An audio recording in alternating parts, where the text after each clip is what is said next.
Hey guys, welcome back to Real Talk. Today we are talking about personal integrity and adaptability. So first, let's talk about personal integrity, kind of a general definition, and a general definition of adaptability, because we're going to be comparing and contrasting these two ideas to really get at the meat and potatoes of what hopefully today's talk is about. So, personal integrity, that's a fancy word. You've probably heard it dropped in health class before. People like to throw it around, and sometimes it causes a bit of a headache to think about, because it's one of those words or terms that you can't just take at face value. It requires some deeper thought, and for that reason it sometimes makes people uncomfortable. So personal integrity is the idea of being true to yourself, of having your own set of beliefs and values and morals, or something like that, that you uphold, that you believe in, and maintaining them.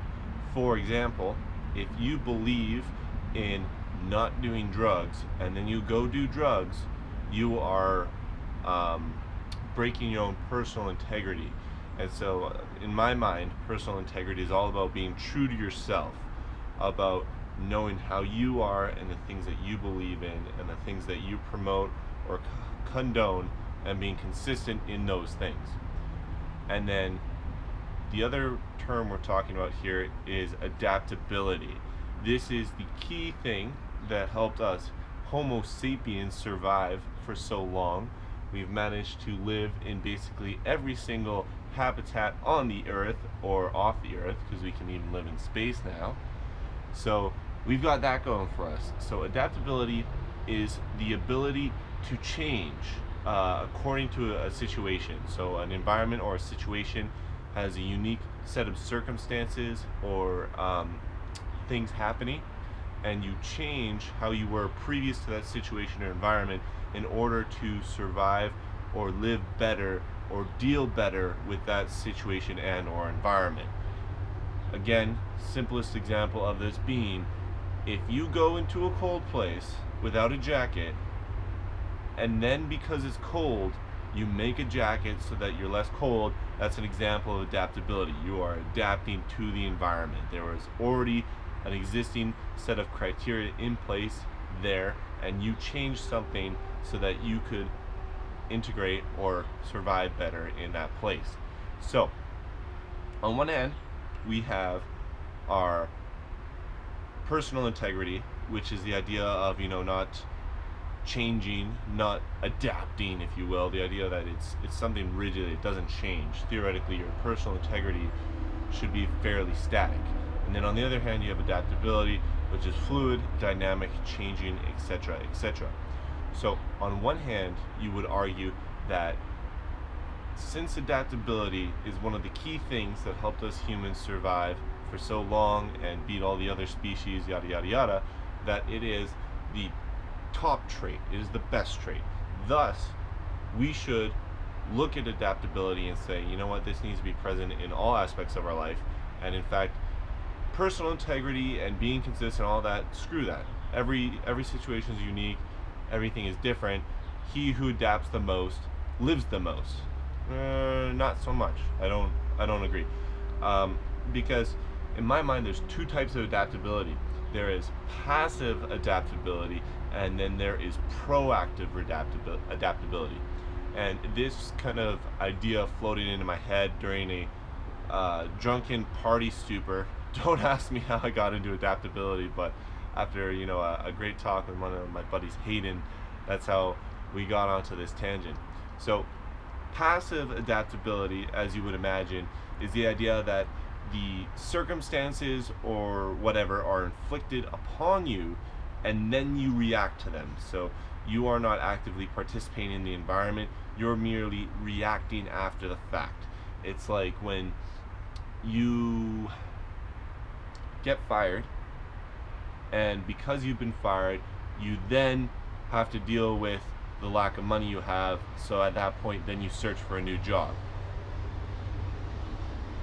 Proactive adaptability would be you saying, hey, I think I might get fired, or there are layoffs happening at my job, I'm going to start looking for a new job before I get fired so that I'm ready in case this happens. That's kind of the difference between proactive and passive, or proactive and reactive.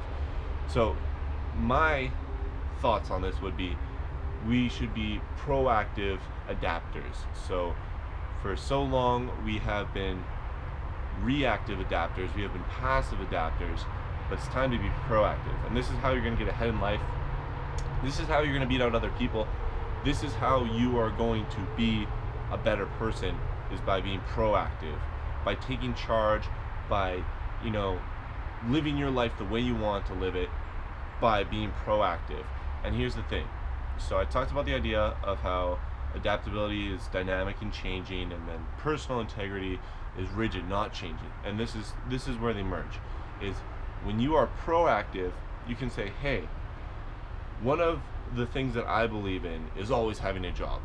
So you can take your personal integrity and use that to enhance your adaptability.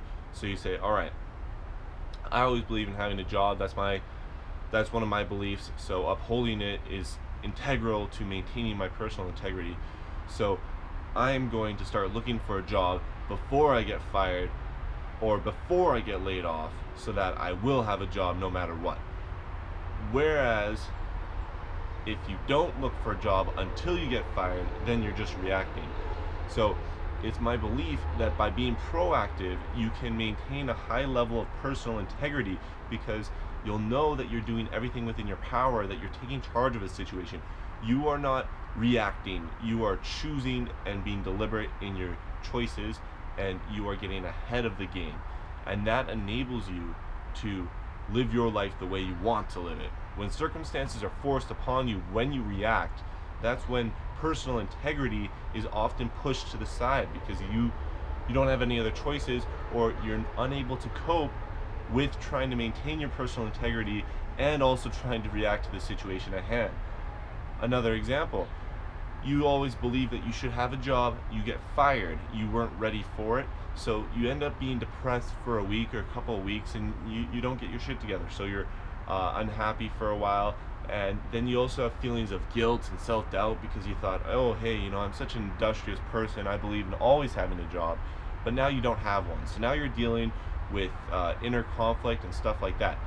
But if you had been proactive in your adapting, then you wouldn't have to deal with all these internal conflicts between what you believe in and what you practice.